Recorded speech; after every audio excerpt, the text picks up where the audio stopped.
En Afrique du Sud, le président Cyril Ramaphosa procédera le 19 janvier au lancement d'un campus de fabrication de vaccins à Brackengate dans la ville de Cape Town.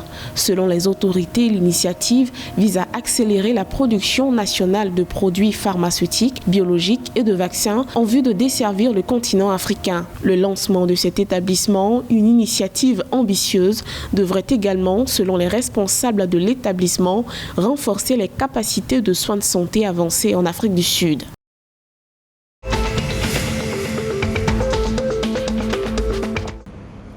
La commission électorale indépendante du Botswana a lancé lundi 17 janvier une campagne supplémentaire d'inscription d'électeurs sur les listes électorales qui prendra fin le 31 mars 2022. Selon l'organe électoral, cette phase supplémentaire concerne les personnes non inscrites avant les élections générales de 2019, celles qui s'étaient inscrites sans toutefois avoir été validées sur le fichier, ainsi que les jeunes ayant franchi l'âge de 18 ans après le 28 avril 2019. La publication de la nouvelle liste est prévue pour juin 2023, soit un an avant le scrutin général de 2024. Toutefois, en cas d'élection partielle avant juin 2022, les personnes enregistrées pendant cette campagne ne pourront voter.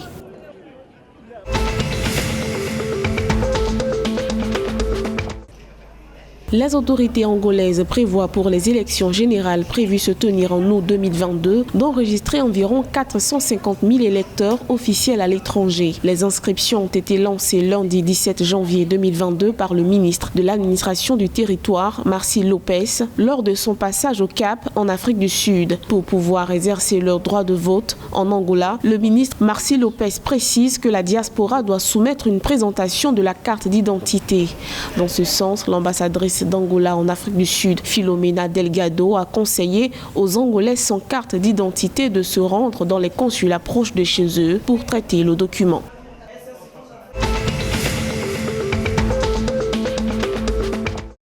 Les coupures d'Internet dans le cadre des manifestations et répressions contre l'opposition et la société civile ont fait perdre au pays d'Afrique subsaharienne 30 milliards de rands, soit environ 1,93 milliard de dollars. C'est ce que révèle un récent rapport de la plateforme internationale de services Internet Top 10 VPN intitulé Global Cost of Internet Shutdowns. Selon ce document, 69% de toutes les interruptions d'Internet étaient associées à des restrictions de la liberté de réunion, 29% à des interférences électorales et 29% à des atteintes à la liberté de la presse.